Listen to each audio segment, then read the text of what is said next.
Galchuma san dagaa biyya afaan Oromoo caqasuu jirtan.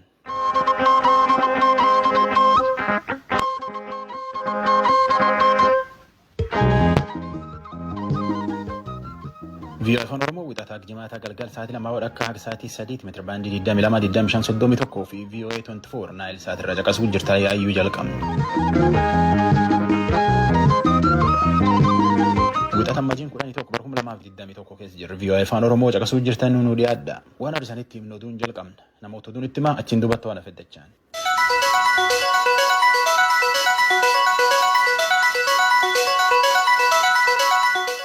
Akka mooltan dhaggeeffattoota keenya oduun har'aaf qabnu kunoo.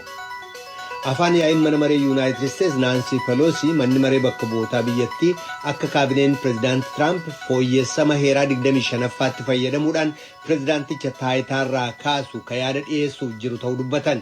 Bal'ina oduu kanaaf jaallanne. Heeraa fi deemokiraasii biyya keenyaaf eegumsa gochuuf hatattamaan tarkaanfii fudhachuu qabna.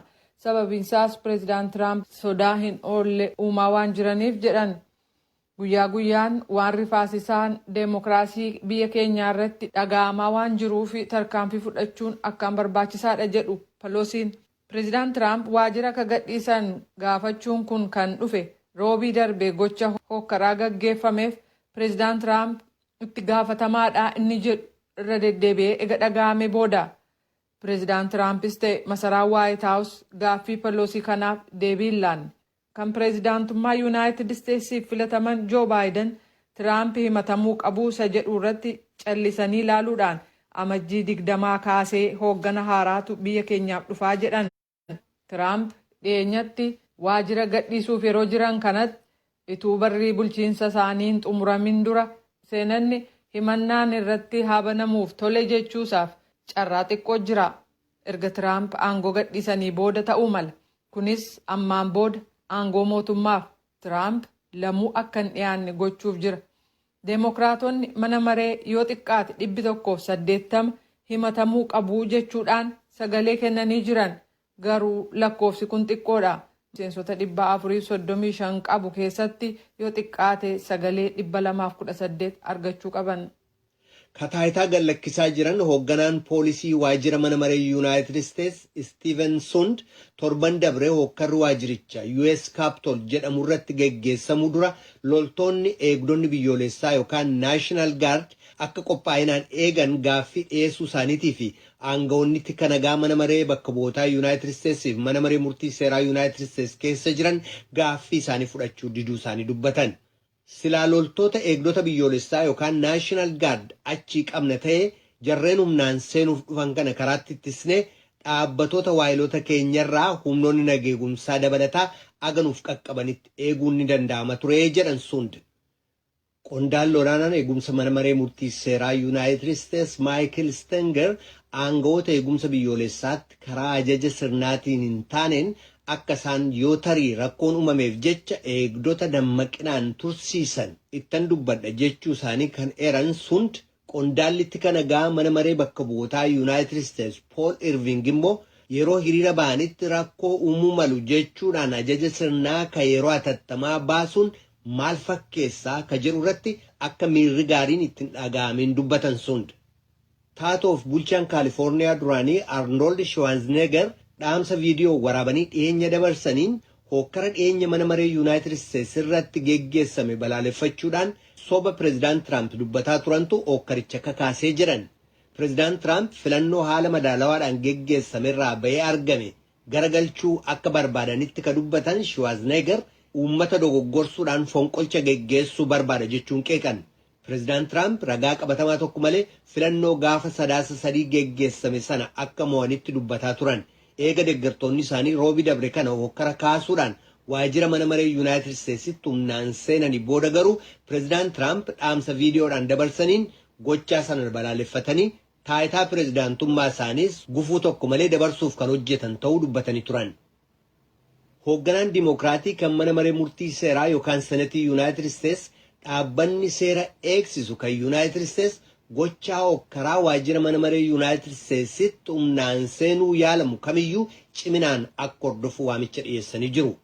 Qindeessitoonni agi tokko kanneen lammiilee fayyaaleeyyii irra ejjennaan isaan nuffisiisa ofiin jedhan otuu sirni muudama pireezidaantummaa bara kanaan geggeessamin guyyoota 3 dursanii gaafa amajjii 17 hidhannoodhaan magaalaalee kutaa biyyattii hunda keessatti hiriiruudhaaf waamicha gochaa jiran jedhamee jira. Kan dhagaa jirtan raadiyoo sagalee Ameerikaa sagantaa afaan Oromooti. Dhaabbanni feesbuukii fuulawwan feesbuukiilee mootummaa Yuugaandaa kan Yoweri Museveniin hoogganamutti hidhata qaban cufee jira. Akkaawuntiileen feesbuukii mootummaatti hidhata qaban kun filannoo pireezidaantummaa Yuugaandaa keessatti geggeessamu dura yaada uummataa burjaajessuuf micciruuf itti fayyadamuu malan jechuudhaan cufe dhaabbatichi feesbuukii. Dhaabbanni miidiyaa hawaasummaa bal'aa Yuunaayitid Isteets keessa maadheffate kun caasaaleen akkaawuntiilee feesbuukii cufaman kun kan ministirii odeeffannoo fi teekinooloojii koominikeeshinii mootummaa Yuugaandaatti hidhata qaban ta'uu adda baafachuusaa irra dubbatee jira. Maddi oduu Associated Press immoo dubbiimaan pireezidaantummaa Yuugaandaa Doon Wanayaamaa feesbuukiin dhimma filannoo Yuugaandaa keessa harka galfate jechuudhaan balaaleffatan jechuun gabaasee jira. Uummanni Yuugaandaa kamisa dhufu kana filannoo biyyoolessaa geggeessamu irratti pireezidaantii biyyattii Yoweri Museveni fi kaadhimamtoota kabiroo isaan waliin dorgoman 10 keessa nama marsaa taanuuf pireezidaantii ta'uu filachuuf jira. Dhaggeeffattoota keenya oduun har'aaf qabnu kanuma.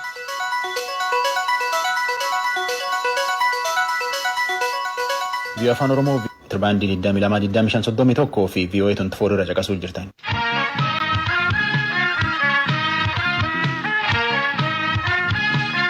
Qoodi waraanii Eertiraa lol Tigraay keessa qabu gaafii keessa jira. Mootummaan Eertiraa mormatullee ajajaa waraanaa Itoophiyaa beekamaan tokko waraanii Eertiraa lol sun keessa jiraachuu mirkaneesseetiin dhiyootan dubbate. Saalem Selemoonii qopheesse jalannee nutti. Heeraa fi deemokiraasii biyya keenyaaf eegumsa gochuuf hatattamaan tarkaanfii fudhachuu qabna. Sababiinsaas pireezidaant Tiraamp sodaa hin oolle uumaa waan jiraniif jedhan. Guyyaa guyyaan waan rifaasisaan deemokiraasii biyya keenyaa irratti dhaga'amaa waan jiruuf tarkaanfii fudhachuun akkaan barbaachisaadha jedhu Peloosiin. Pireezidaant Tiraamp waajjira akka gadhiisan gaafachuun kun kan dhufe roobii darbe gocha hokkaraa gaggeeffameef pireezidaant Tiraamp itti gaafatamaadha inni jedhu irra deddeebi'ee ega dhaga'ame booda. Pireezidaant Tiraampis ta'e masaraan Waayit Haawus gaaffii Peloosii kanaaf deebii hin laanne. Kan pireezidaantummaa Yuunaayitid Isteetsiif filataman Joo Baayiden Tiraamp himatamuu qabuu isa jedhu irratti callisanii ilaaluudhaan amajjii 20 kaasee hooggana haaraatu biyya keenyaaf dhufaa jedhan. Tiraamp dhiyeenyatti waajjira gadhiisuuf yeroo jiran kanatti ituu barrii bulchiinsa isaaniin xumuramin dura seenanni himannaan irratti haabanamuuf tole jechuusaaf carraa xiqqoo jira. Erga Tiraamp aangoo gadhiisanii booda ta'uu mala. Kunis ammaan booda aangoo mootummaaf Tiraamp lamuu akka hin dhiyaanne gochuuf jira. Deemokiraatonni mana maree yoo xiqqaate 180 himatamuu qabuu jechuudhaan sagalee kennanii jiran garuu lakkoofsi kun xiqqoodha. Miseensota 435 qabu keessatti yoo xiqqaate sagalee 218 argachuu qaban.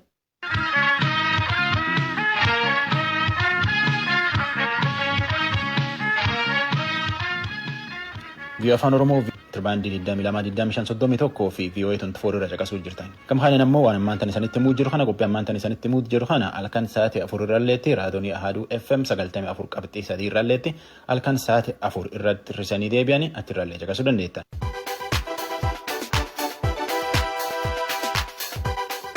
Ajalam oduu ispoortii isanitti himna. Addunyaa koronaanuu miira harka fuudhe dorgommii ispoortii tanallee guddoo boonsuutti hin jirtu. Warri itti jiru ammoo xiqqaattu guddattu ittum jiru. Itoophiyaan Great Run wal dorgommii fiigichi Itoophiyaa gannum gannaa wal dorgoman. Dorgommiin tun diddameessoo Finfinnee wal dorgoman. Guyyaa dheengaddaallee namkum 90 irratti wal dorgomee jedhu warri qopheesse. Dorgommii akkana taanaan maas ispoortiidhaan dorgommii namni hagee guddaan nafum diriirfachuuf ispoortii amaleeffachuuf diidatti wal yaa'u. Dorgommiin tun guyyaa dheengaddaatullee dorgommii gara kiiloomeetirii 10ti. Atileetotii bebeekamoolleen keessum jiran dubraan tokkeessoon Tsiggee Gebresalaamaati. Lammeessoon Medin Gebresillaaseeti. Sadeessoon ammoo Gabiyaanesh Ayyeleeti. Dorgommii tan dhiiraan tokkeessoon Abbee Gaashaw, lammeessoon Taaddasaa Warquuti, sadeessoon ammoo Bileeshaman Mingishaati.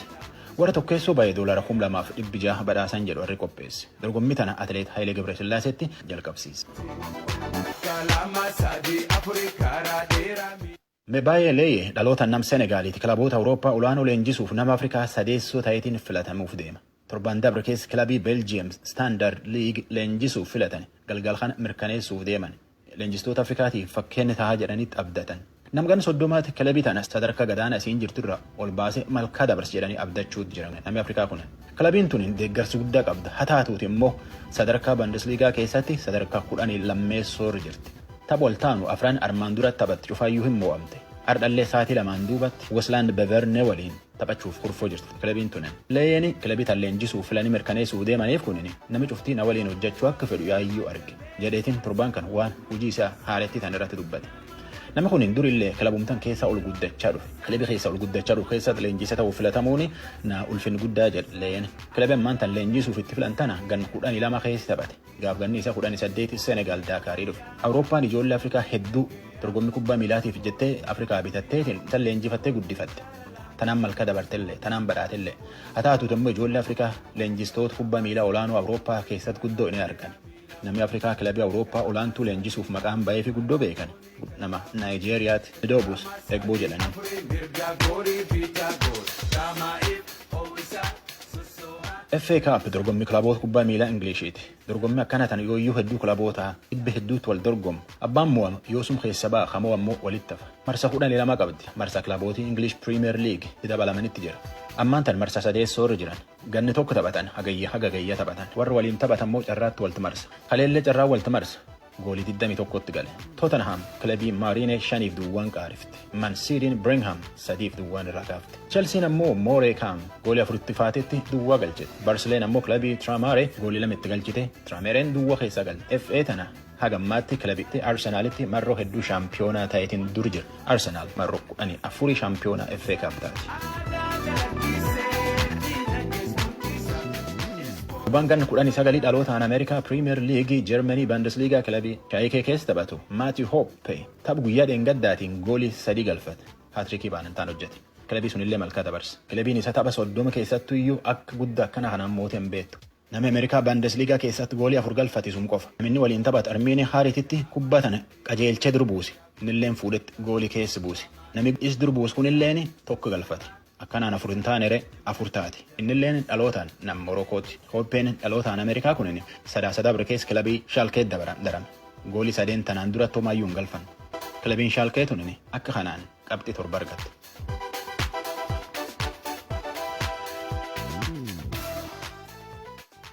United States dorgommii shaampiyoonaa atileetiksii gurraan dhalaa dhufuuf qopheeffatte koronaa jettetti lakkifte. Dorgommiin tun sila gurraan dhala 20 haga 21 keessa taphatan kutaa New Mexico dir Albuquerque keessatti taphatan.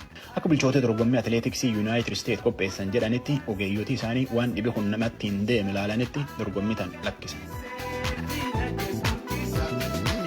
Biyyi Olompikii barana qopheessitu Tookiyoolleen muddamsuu koronaa kee jiraa jettetti addunyaan labsatte. Olompikiin barana tun ta'uuf dhibaachuun isiillee wal jajjiheessi jirti. Jaappaan kamis dabru qofa namisi 17 koronaa argite. Tan keessa namni 2447 Tookiyoo keessa. Nama gangaa waan irratti dhibarguuni isii waan guddoo yaaddooti. Muummeen ministeera biyyi suni Yoshihide Suga Jaappaan yoo akkam diqqaate ji tokkoof seera muddamsuu kadhib kanaan ofirra dhoowwarte baafattetti hojiitti jirti. Olompikiin Jaappaan tun sila koronaan nama hanqis malee sila ganna dabre keessa ammallee ta'uuf dhibaachuun isii mamaan baane sila adoolessuudhuuf keessa wal dorgoman. Jaappaan beeksisa dorgommii tanaa jetteeti magaalaan isii keessa maxxansitellee buqqisuu jirti. Sila atileetota addunyaa keessa walitti filan 15 simachuuf qophiirra turte. Koreen Olompikii addunyaa IOC sagantaan dorgommii Olompikii baay'ee akkuma jiru jiraa jedha. Olompikiin barkum tokkoof 896 asitti marroo 4 guyyaa qabaniif hambisan Olompikii. Haga guddaani waraana addunyaa lama tokkeessuuf lammeessootti hambisa. Barkum tokkoof 916, barkum tokkoof 940 fi barkum tokkoof 945 keessa. Kaan ammoo barkum 2020 kan. Dorgommii barkum 2021 qopheessuu jiran tan yooyyuu isiin milkoomte. Maqaan isii dorgommii Olompikii barkum 2020 ta'a. Gimnaastik jabeessa irreetti sanchiinsa.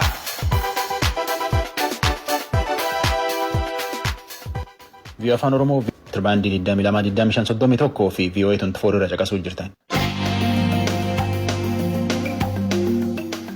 Akka ibsi paartii Koongireesii Federaalistii Oromoo jedhetti akka biyyi ammaan tan keessa jirtuufiyyuu filannoo dhufirratti paartiin isaanii irratti dorgomuun nama rakkifti. Mootummaan ammoo maqaa filannoo dahatanii hidhamtoota gad dhiisaa jechuun sirna biyyaayyuu balarra buusaa jedhee jedha. Muktaar Jamaal oduu nu ergeen. Ibsi Koongireesiin Federaalistii Oromoo baase akka akeekutti rakkoon yeroo ammaa kan Itoophiyaa keessatti mul'atu raafamni siyaasaa nageenya dhabuu fi gaaga'amni hedduun biyyattii gara hammeennaatitti oofaatiin jira jedha. Rakkoo kanneen bu'uurumarraa furuudhaaf jecha marii ilaaf ilaameedhaan ta'aniitiin furuudhaaf irra deddeebineetiin gaafii dhiyeessinullee gurra nu dhaga'uu argachuu hin dandeenye jedha ibsi Koongireesii Federaalistii Oromoo. Rakkoo fi hammeenna dorrobee biyya irratti roobuuf qophaa'aatiin jiru kana waliin ofirraa qolachuudhaaf qaamoleen dhimmi ilaalu hundinuu waamicha kana fudhataniitiin marii biyyaalessaa nagaa buusuudhaa fi filannoo walaba ta'ee fi hundaayyuu hirmaachise taasisuu keessatti illee xiyyeeffatamuu qaba jedhu dura ta'an Koongireesii Federaalistii Oromoo Profeesar Mararaa Guddinaa.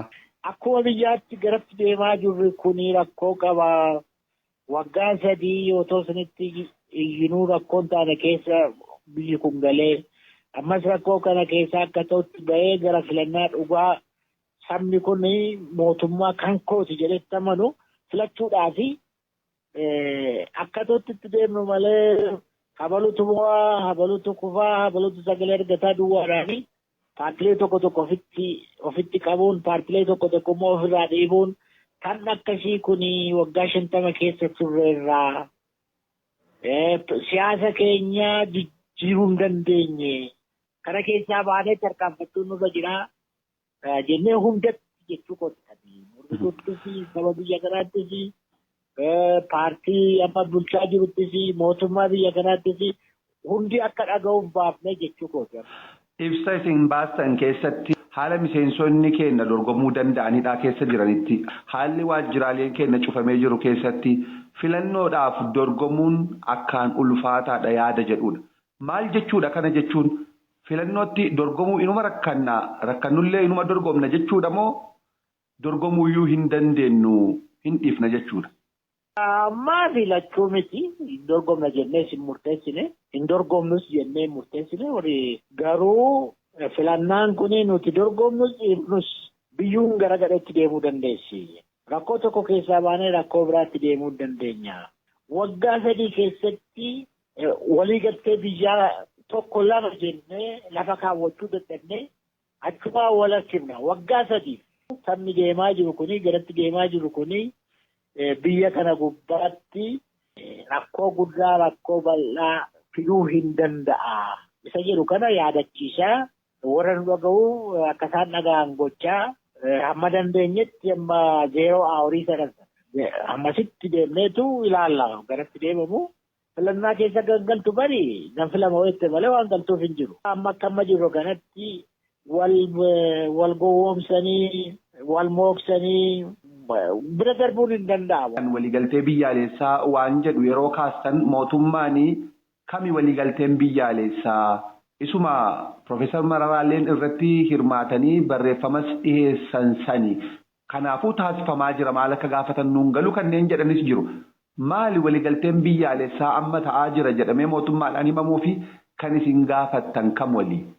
Sirna dimookiraasii biyya kanatti ijaarree sirna walqixxummaa biyya kanatti ijaarree sirna sabni kun mootummaan kun kan kooti jedhu biyya kanatti ijaaruudhaaf waliigaltee barbaachisa.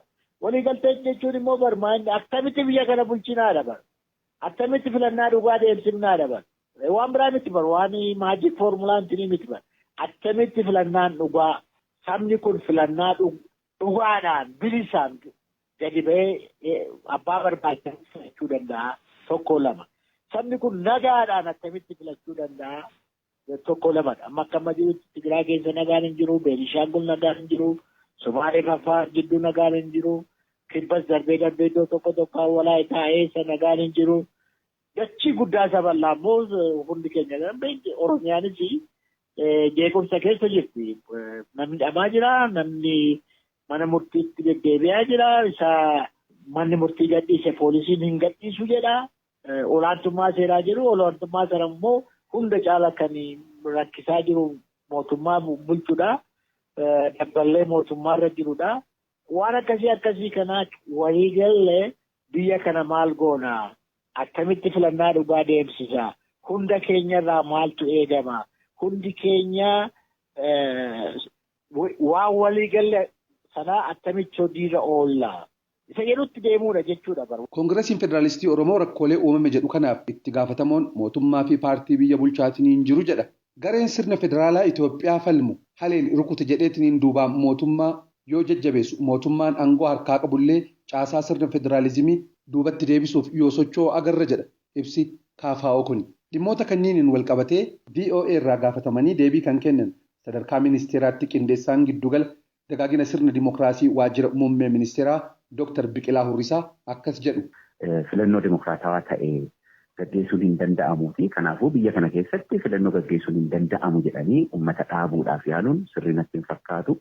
Namoonni sirna haqaa kana keessatti ilaalamaa jiran yakkaan shakkamanii dhimmi isaanii qulqullaa'aa jiru akkuma jirutti ta'ee sirna dimokiraasii keenya ijaaruun gara fuulduraatti itti fufuu qaba. Kanammoo sirni haqaa keenya ilaalee namoota to'annoo jala jiran yoo jiraatan dafee dhimma isaanii qulqulleessee seeratti dhiyeessee kan bilisa bahu akka bilisa bahu kan itti murtaa'u immoo akka yoo jiraate akka itti murtaa'u taasisuun sirna haqaa keenya jajjabeessuun cimsuun rakkinaalee fi hanqinaalee sirna haqaa keenya keessa jiran fooyyessuun akkuma jirutti ta'e immoo filannoon bara kana yaadame gaggeeffamuu qaba jechaadha. Adeemsa kana keessatti danqaadha jedhee kan paartichi ibsu keessaa tokko namoonni numti hidhamaniyyuu gaafa mana murtiitiin walaba jedhamanii gadi lakkifaman yookaan immoo mirgi wabii eeggamuuf dhaabni biyya bulchuu fi mootummaan wal ta'aniitiin gama poolisiitiin akka murteen mana murtii hojiirra hin oolle taasisa. Akkasumatti immoo shiroota garaagaraatiin waajjiraaleen keenya cufama. Olii gadi deemnee sochoonee akka mootummaan amma socho'aa jirutti namoota illee hubachiisuu akka hin dandeenye taasifamnee jirraa jedhu. Inni kun sababa ta'uu hin danda'u tarii. Egaa ani akka ejjennootti sirni haqaa keenya sirriitti hojjechuu qaba jedheen amana. Sirni haqaa keenya poolisii qaba, abbaa alangaa qaba, mana murtii qaba. Aangoo fi gaheen hojii dhimmoota humnoota sadan kana gidduu jiru haala gaariidhaan hojiirra ooluu qaba jedheen amana. Akka nama tokkoottis akka paartiittis ejjennoon keenya kana nama manni murtii bilisa jedhee gadi lakkise qaamni kamiyyuu hambisuu hin qabu jedheen amana. Rakkoon qabatamaa mudate yoo jiraate naannoo sana yoo jiraate eessatti eenyu nama jedhamu irratti akka mudate ilaalanii sirreessuuf baay'ee murteessaadha jedheen amana. Waajjiraaleen paartichaa bakka adda addaatti cufamaniiru kan jedhe yoo jiraate yoo yakka goggogaadhaan shakkamaniiru ta'e yoo yakka uummata balleessuu sirna kana diiguu wajjin shororkeessummaa wajjin dhiiga dhangalaasuu wajjin jeequmsaa wajjin wal qabateera yoo ta'e poolisii yoo laalee dhimma sana laalee karaa abbaa alangaatiin himanni irratti akka banamu taasifameera yoo ta'een ala namni waajjira bakka adda addaatti banatee sirna siyaasaa biyya kana keessatti sirna ijaarsa demokraasii keessatti hirmaachuudhaaf qulqulluu ta'ee karaa nagaatiin qabsaa'uudhaaf waajjira banatee socho'aa jira yoo ta'e sun cufamuu hin qabu. Sun karaa kamuu inni cufamuu hin qabu. Adda durummaadhaan mootummaaniif paartiin biyya bulchaa jiru kanarratti hin qabsaa'a.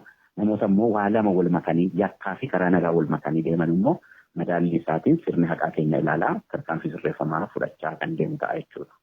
Marii biyyaalessaa nageenya fiduu barbaachisa jennee irra deddeebinee gaafannullee mootummaan isa kana kutannaadhaan taasisuu hin barbaanne yookaan ammoo fedhiin qulqullummaa waan kana raawwachuu hin mul'anne jedhameetiin hin himama.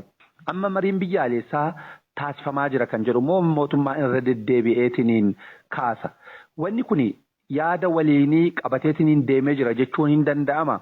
Marii kana keessatti paartiin badhaadhinaas ta'ee mootummaan gahee qaamni tokko taphatu qofa taphachaa jira malee ajandaa bocuu keessattis ta'ee waltajjii keenya gaggeessuu keessattis ta'ee maree biyyoolessaa kana hoogganuu keessatti gaheen inni qabu gahee qaama tokko qofa akka ta'e beekuun barbaachisaadha. Namoonni biyya kana keessatti mariin dhugaa gaggeeffamaa hin jiru warri jedhan warra marii gaggeeffamaa jiru kana keessaa hin hirmaannu jedhanii warra bahantu gaaffii kana kaasaa jira. Kanaafuu qulqullinaan irratti hirmaachuun dhaloota dhufuuf yaaduun yaada kennuun yaada fudhachuun karaa nagaa qofa filachuun baay'ee murteessaadha. Biyya kana keessatti dimokiraasiin olmoot ziiroo irraa jalqabama jechuu danda'ama jarri keenya. Kanaafuu marii dhaabuun hin danda'amu itti fufuu qaba. Onnee qulqulluudhaan kaayyoo qulqulluudhaan gaggeeffamuu qaba. Gara fuuldurattis kun itti fufa. Mariin amma gaggeeffamaa jira. Qaamoleen ala dhaabbatanii mariin hin jiru jedhan kun gara waltajjii kanaatti dhufanii marii kana keessatti hirmaatanii dhaloota dhufuuf waan gaarii akka hojjetan dhaamsa koo dabarsuun barbaada. KFO'n ibsa isaa keessatti akka kaasetti rakkoo biyyatti deemaatiin jiru kana qolachuudhaaf lammiileen biyyattii gaaga'amni kun isaan yaaddeessu hundinuu irratti hirmaatanii marii biyyaalessaa ilaaf ilaameedhaan rakkoo furuu fi walamantee irratti xiyyeeffachuullee murteessaadha jechuudhaan hubachiisee jira. Miseensonni Koongireesii Federaalistii Oromoo hedduun isaanii ajjeechaa Haacaaluu Hundeessaa booda hidhamuun isaanii ni yaadatama. Gabaasa Sagalee Ameerikaatiif Muktaar Jamaal Finfinneerraa.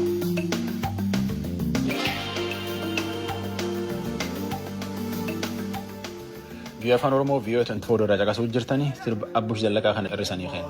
Jaljilo yaa jaljilo yaa gadaan gadaa gaara yaa gadaa moojjii gaara yaa gadaa guyyee gaara yaa karri gaara yaa karri gaaraan dhoose yaa harri nyeenchaan dhoose yaa. Taarrataan uummata boriitii walta jechaan naga jenne nagee sagantaa afaan Amaaraatti ta'a.